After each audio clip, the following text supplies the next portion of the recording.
Daniel and Rebecca had spent months searching for the perfect home.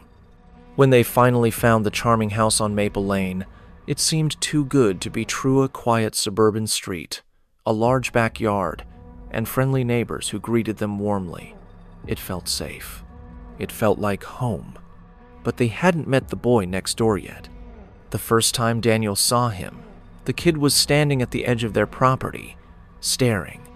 Pale skin, jet black hair, and eyes that were just a little too dark. "Hey, buddy," Daniel called with a friendly smile. "You live next door?" The kid didn't respond. He just stood there, his gaze unblinking, head slightly tilted, as if studying something behind Daniel rather than looking at him. Rebecca stepped outside, following Daniel's line of sight. "Who's that?" "No idea," Daniel muttered, "just staring at us."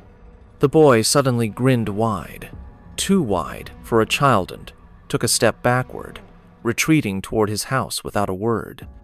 That was the first night Daniel heard the knocking. Soft at first, a gentle tap against their bedroom window. It was strange there was no way to reach the second-floor window without a ladder. When Daniel pulled back the curtain, there was nothing there. Just darkness. Then, as he turned away, he saw a pale face reflected in the glass. He spun back, heart pounding, but the window was empty. That night, he didn't sleep. The next day, he asked the older woman across the street about the boy. "You mean Ethan?" she said, her voice hesitant. "That's strange. I thought they moved away." "Who?" "The Jacksons. They lived there for years, but after what happened, they left months ago." A cold chill ran down Daniel's spine. "What happened?" The woman's lips tightened. "You should ask someone else." Rebecca wasn't convinced anything was wrong, but Daniel couldn't shake the feeling that something was off. Every night, he saw Ethan standing in his yard, watching their house. Then the scratching started. At night, Daniel and Rebecca would hear its soft scraping sounds at the walls, the doors, the windows, like tiny fingernails dragging across wood. One night, Daniel woke up to find the bedroom door slightly open. It had been locked. Then he saw the footprints. Small, wet footprints on the carpet, leading from the door to the foot of their bed. His breath hitched as he followed the trail back to the hallway. His pulse hammered as he peered into the darkness. And there, standing at the end of the hallway, was Ethan, smiling. Daniel reached for the light switch, his hands shaking. The second the bulb flickered on, the hallway was empty. Rebecca woke up to his shouting, "Daniel, what the hell is wrong?"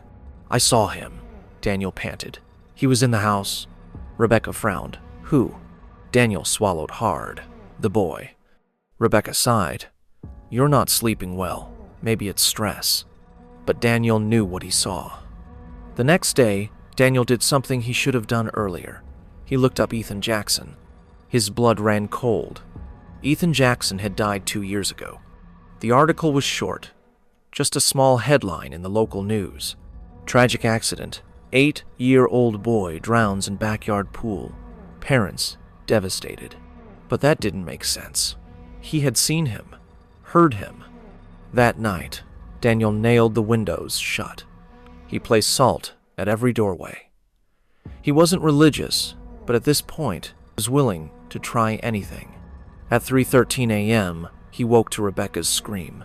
He bolted upright. Rebecca sat frozen in bed, her face pale, eyes locked on the ceiling. Daniel followed her gaze and felt pure horror flood his veins. Ethan was on the ceiling. His body was twisted unnaturally, head hanging upside down, his mouth stretching into a grotesque grin. Daniel lunged for Rebecca, yanking her out of bed as the room plunged into darkness. The air turned ice cold, the walls groaning as if the house itself were alive. Then came the whispers. "You let me in." The bedroom door slammed open. Footsteps echoed through the hall. Hundreds of footsteps. Rebecca was crying now. "Daniel, what's happening?" Daniel grabbed her hand and ran. They sprinted down the stairs, but the front door was gone. Just smooth, unbroken wall. A child's laughter rang out behind them. They turned. Ethan stood at the bottom of the staircase, his eyes now completely black. His grin widened, and the house shook violently. Then, from the shadows, more children emerged. Their faces were blank, their eyes were empty. Their bodies twitched and shuddered, their bones cracking as they moved. "Run," Daniel breathed, but there was nowhere to go. The walls melted around them. The house was changing, twisting into something wrong. The floors stretched into endless hallways, doors leading to nowhere, stairs looping back on themselves. And in every reflection, in every window, in every dark corner, Ethan watched. Fencelins. Daniel opened his eyes. Sunlight streamed through the windows. The house was normal again. Had it all been a dream? Relief surged through him until Rebecca screamed. Daniel turned and froze in terror. A child's handprint was pressed against Rebecca's stomach. She stumbled back, trembling. "Daniel, Then she collapsed, her body convulsing, and as Daniel lunged forward to catch her, he heard Ethan's voice. "Now I live inside you." Rebecca's eyes snapped open, and they were pitch black.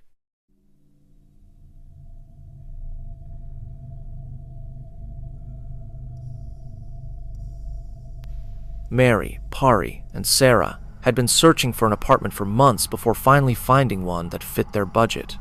It was a spacious 2-bedroom unit on the 7th floor of an old but well-maintained building. The landlord was eager to lease it out, offering a discount that seemed too good to be true. The only catch, he warned, was the room next door. "You might hear things," he said almost too casually. "It's best if you ignore them." The 3 friends laughed it off. They were young, adventurous, and not easily scared. They signed the lease that evening and moved in the next day. Their first night in the apartment was uneventful. They spent hours unpacking, ordering takeout, and celebrating their new home with a bottle of wine. As they settled into bed, the building felt oddly silent. There was no street noise, no neighbors talking, not even the hum of passing cars. But then, just past midnight, it began. A slow, deliberate knocking sound echoed from the room next door. Sarah, who was closest to the wall, sat up. "Did you guys hear that?" Pari groaned. "It's probably the pipes or something. Old buildings make weird noises." Mary, always the skeptic, agreed. "Or maybe our neighbors are just moving furniture." The knocking continued steady, rhythmic, unnatural. Then, a sound like something dragging across the floor. Sarah pulled the blanket over her head. "That does not sound like furniture." For the next few nights, the knocking persisted, sometimes soft, sometimes urgent, like someone trapped, desperate to get out. Then came the whispering, low murmurs that seemed to seep through the walls, unintelligible but insistent. The 3 friends started sleeping with the lights on, convincing themselves it was just their imagination. But things got worse. One night, Pari woke up gasping for air, clutching her throat as if something was choking her. Mary and Sarah found her sitting upright in bed, her eyes wide with terror. "I couldn't move," she stammered. "I felt hands around my neck." The next morning, Pari had dark bruises along her throat. They decided to confront their neighbor, but when they knocked on the door next to theirs, no one answered. They asked the landlord about it, but he only shook his head. That apartment's been empty for years. That night, the noises intensified. The knocking turned into loud bangs.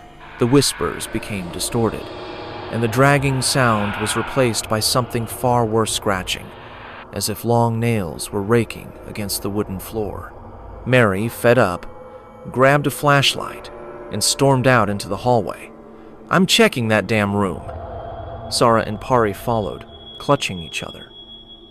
They stood outside the locked door, feeling an unnatural coldness radiating from the other side. Pari hesitated. "Maybe we shouldn't," but Mary had already turned the knob. The door swung open on its own. Inside, the room was empty. No furniture, no belongings, just 4 walls, a wooden floor, and a large, dark stain in the center. The air was suffocating, thick with the stench of decay. Then the door slammed shut behind them. Sarah screamed. Perry pounded on the door, but it wouldn't budge. Mary's flashlight flickered. And then, from the corner of the room, something moved. It was barely visible in the dim light, a hunched figure, twisted and unnatural, its limbs too long, its fingers too sharp. It made a sound, a wet, gurgling whisper that sent shivers down their spines. Then it rushed toward them. The three friends barely made it out, tumbling into the hallway as the door slammed shut behind them. They ran back to their apartment, locking every door, every window. The noises didn't stop. If anything, they got worse. They left the next morning without looking back. Days later, when they returned for their belongings, the door to the room next door was wide open. The stain on the floor had grown, stretching toward the threshold like it was reaching for them. And when they turned to leave, they heard it again, a slow, deliberate knocking. From inside their own apartment,